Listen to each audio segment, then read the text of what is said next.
Brian, the show Atlanta has proven to be a real success with audiences and critics. Why do you think the show has such a broad appeal? You know what they say, give the people what they want, man. And I think that the people wanted this. I think that there are a lot of stories that weren't really told that reflected a lot of us.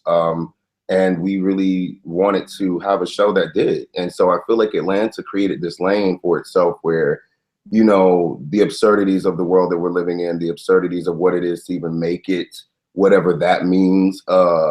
Atlanta gave you a lane to do that. And it's really refreshing to see how people are responding to the show. When we started this last year, we never really held it as something as being important. We just we want to tell these stories. We want to, see what it's like to get, Ernest and Alfred and Darius together in this city called Atlanta and just see what happens. You know what I mean? And it's really good to see that people are finding that it resounds in them, that it's giving them something to really look forward to on a Tuesday night. It makes me very happy to meet the fans and see the fans who are constantly we needed this. Thank you for this.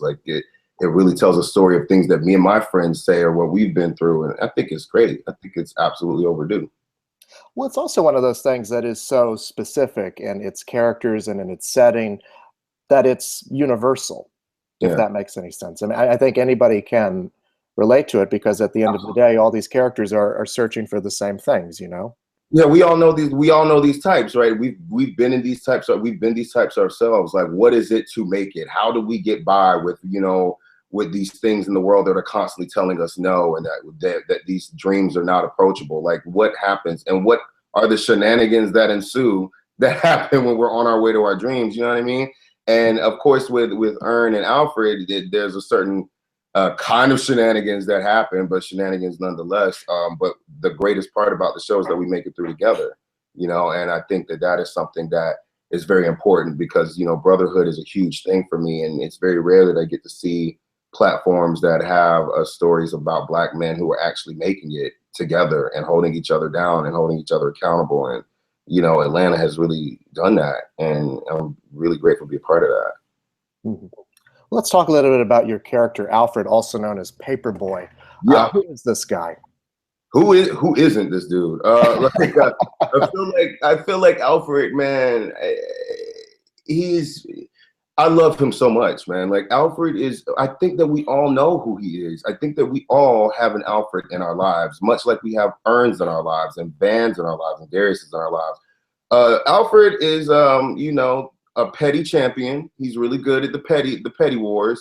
But he has one of the biggest hearts of anybody that I've ever seen. And I think that's the great thing about family. Family can sometimes see things in you that you never see in yourself and then hold you up and push you forward to those things. And I feel like Alfred is somebody who, he's born and raised in Atlanta. Maybe never really thought about leaving Atlanta, never really thought much about being a rapper, but, he knew how to survive, and that was his thing. And, he's been a person that's gone around most of his life with all these different stigmas and stereotypes put on him. And all he is just a dude that wants to get up and make a living and to survive, whatever that means. And I think that Alfred is incredibly genuine. I think that he's incredibly honest. I don't think that he has a filter where he can lie per se. And those friends are important, I think. And I think that he's someone that I really just relate to a lot because I see a lot of myself in him. I see a lot of my father in him. I see a lot of my friends that I've grown up with and been around in Alfred, that are often misrepresented and so rarely seen. And I really just wanted to make sure that Alfred came across as somebody that we all could be like, we know that dude. We were just talking to him the other day, right? Man, he's that dude, and I love that about him because it gives him a place to grow. There's not a place for him to be completely pigeonholed. When the world is kind of already doing that to him, he picks and chooses his people very, very closely and precisely, and he has so much space to grow. And it's exciting to see that happen with Alfred. Even as the course of the season went on, you just never knew where he was going to go. And it became a challenge because he could have been somebody that nobody liked. It's very easy to have these hip hop types that you just don't care about in any way. And And I didn't want that to go down with Alfred. I really wanted people to really care about him and see that he cares about others too. So. Mm-hmm. I mean, the show does give the audiences that time, I think, to really develop these characters and get to know them better, aside from what we initially see of them. Yeah. You know what I mean? Yeah, it's great. The dynamic between you and Donald Glover's character, he plays Ern, your cousin, slash manager. Talk a little bit about that dynamic. Well, family, man. Like, I mean, family can do so many things to you at one time. Like, they can hold you up to the highest and at the same time knock you right back down. And I feel like that is exactly what Ern and Alfred are. The great thing about Donald Glover is that he's nothing short of a genius. You know what I mean? Like, he is so great at recognizing what's going on in the world, recognize what's going on with the people around him, and bringing that to the show. I don't think there was anything that we were afraid to say or do because we created this security amongst each other on the show. And that goes all the way from cast to guest stars to production. It was one big family. And what I do love the most is that there was always humor. You know what I mean? Like, there was always humor in the things that we thought were mundane. There was always humor in the things that we thought were completely absurd, because these are our daily lives too, you know? And so with Donald and not only Donald, the entire writing staff, you know, Stephanie and Steven and Bam, they were so good at listening to what's going on around them and telling these stories and putting them up there without any kind of shame, without any kind of reservation. We're like, this is just our lives. This is it. This is the great thing about the show being called Atlanta, because it can cover all things Atlanta and all things that may not be Atlanta too. You know, we're discovering it at the same time. And, you know, Atlanta's that kind of place that is its own world. It's its own mecca. It's its own hub of creativity and you can make it what you will, you know? And so I think that Donald was very great at exploring that and having no fear of exploring the unknowns of what we thought Atlanta could be. And, you know, working with him, man, it literally is like working with family. Like, he really is to me a brother. You know, I grew up in a house full of all girls. Like, I'm the baby boy, which means I have 5 moms altogether. And so I really lacked that kind of that brotherhood with, you know, I never really had that. And so to link up with him and Keith, it was just the most amazing thing in the world, because it was like we instantly kind of knew each other. We would do anything for each other, protect each other, make each other laugh, you know? And I feel like that's the purest essence of our show, is this brotherhood. Yeah, with Keith Stanfield thrown in there as Darius. I mean, you three are such dynamic and interesting characters. You know, it's such a great trio, and the adventures or misadventures that you guys get into. It's so funny to watch, and at times also very poignant, very dark. I mean, this show goes into some really timely areas. You know, it's not afraid to be dark. Can you talk a little bit about that, balancing the humor with these more timely subject matters? Well, I mean, let's look at the world we're in right now. There's nothing that is being shielded from, like, we're not being protected in any way from the reality of what this world is at all. Like, there's nothing I feel being a 34-year-old Black man on this earth have been protected from. I've always had to know my limitations, and I've always had to know the expectations of what other people have put on me. And, you know, we finally now have this show where we have these characters that are able to talk about that. But at the same time, there is still that sense of danger. There is still that sense of, you know, mortality. You know what I mean? Like, it's a constant thing that is going on, especially now. And when I tell you that timing is everything, man, like, this show coming out when it did, ending when it did, because I find it amazing that our finale was literally a week before the election. I was like, this is perfect. This is great. It's like, this is good, you know? I think that we have a responsibility, period, as artists of color, to always find ways to revolt and be heard.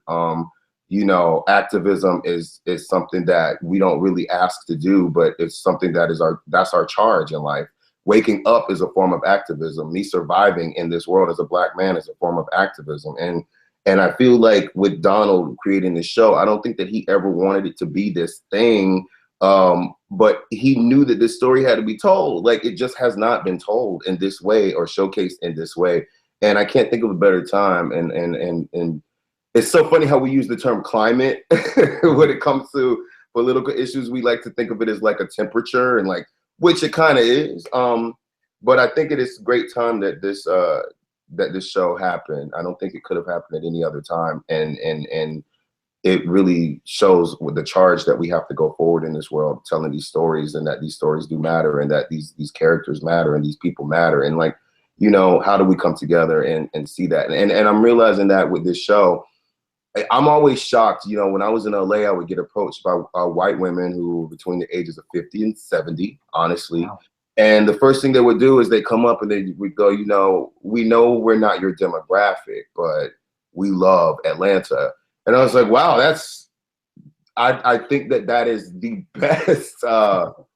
best compliment, the best way to go about it. But I also want it to be a day where they don't have to come up and say, we know we're not your demographic. You know what I mean? Like, but I'm really grateful at how far and wide that the show is reaching, and that it's blurring the lines between your red and blue states, you know, and blurring the lines between what you think your socioeconomic status is, and blowing your minds about what you think Black people are and how we thrive. Like, I'm glad that everyone is taking notice of that. And it gives me hope, you know, in a day that doesn't, in a day and age that doesn't really feel hopeful. It's something like this gives me hope. And I'm really glad that that's what's happening out there. Absolutely. Give me 1 second. I got to plug in my computer. As long as you're okay with going live, knowing that everybody knows that you're plugging in your computer right now. I think they'll get over it. One of the other extraordinary things about this show is the fact that it feels so free form in some ways. I mean, there's some experimental episodes of the show. I'm thinking about the episode where you were on the Charlie Rose-esque show with Alana. Episode, yeah. I mean, that was so different from anything that had been on your own show. What were some highlights for you from this season? Episodes that you think really stood out?